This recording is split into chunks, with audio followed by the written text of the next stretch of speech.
তো আমরা সকার থেকে নামছি, পাং এখান থেকে সামনেই দেখা যাচ্ছে পাং। এই ভাইয়ের সাথে, বন্ধুর সাথে, সে যাই হোক যেটাই হোক, কথা বেরোচ্ছে না, দেখা হলো। একটু আপনার চ্যানেলটা বলে দিন, আপনার টার্গেট বলে দিন, কোথা থেকে এসছেন। আমার নাম অভি, আমি কলকাতার দত্তপুকুরে আমার বাড়ি। আমি 16 ফেব্রুয়ারি শিবরাত্রের দিন ওখান থেকে সাইকেল নিয়ে বেরিয়েছিলাম। আমার ফার্স্ট টার্গেট হচ্ছে উমিংলা পাস, যেটা হচ্ছে 19,440 ফিটে আছে। সেখান থেকে সেটা যদি কমপ্লিট হয়ে যায় ভালোভাবে, আমি সেখান থেকে লাদাখ, সিয়াচিন, কার্গিল সব এক্সপ্লোর করব।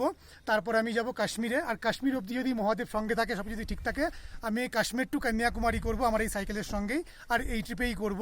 তো আমি সব কিছু ছেড়ে দিয়ে, চাকরি বাকরি ছেড়ে দিয়ে আমি ইন্ডিয়াকে এক্সপ্লোর করতে বেরিয়েছি। আমার ইউটিউব চ্যানেলের নাম হচ্ছে ভবঘুরে অভি। বাঙালি ভাইয়েরা যদি সাপোর্ট করতে চাও, যদি একটা অ্যাডভেঞ্চার লাইফ যদি দেখতে চাও, তাহলে পরে প্লিজ আমার ফেসবুক, ইনস্টাগ্রাম, ইউটিউব যেখানেই দেখো না কেন সেম নামে আছে, সাবস্ক্রাইব করে বা ফলো করে সাপোর্ট করতে পারো। আর যদি কেউ হিন্দিতে দেখো, তাহলে পরে আকেলা বাঙালি বলে আমার হিন্দিতেও চ্যানেল আছে, সেখানেও আমাকে সাপোর্ট করতে পারো। থ্যাংক ইউ দাদা। বাই প্রফেশন আপনি কি? আমি বাই প্রফেশন ডায়মন্ড জুয়েলারি কোম্পানিতে 13 বছর অ্যাজ এ অ্যাডমিন জব করেছি, অ্যান্ড দেন সেটাকে ছেড়ে দিয়ে এখন আমি এক্সপ্লোর করতে বেরিয়েছি ইন্ডিয়াকে। ভাবা যায়, মানে চিন্তা করো সবাই, উনি উমলিংলা যাচ্ছে সাইকেল নিয়ে, চিন্তা করো। আমরা খুব লাকি যে ওনার সাথে দেখা হয়েছে। তোমরা ওনাকে সাপোর্ট করো অবশ্যই। দেখো কত রকম অ্যাডভেঞ্চারাস লোক থাকে। চলো।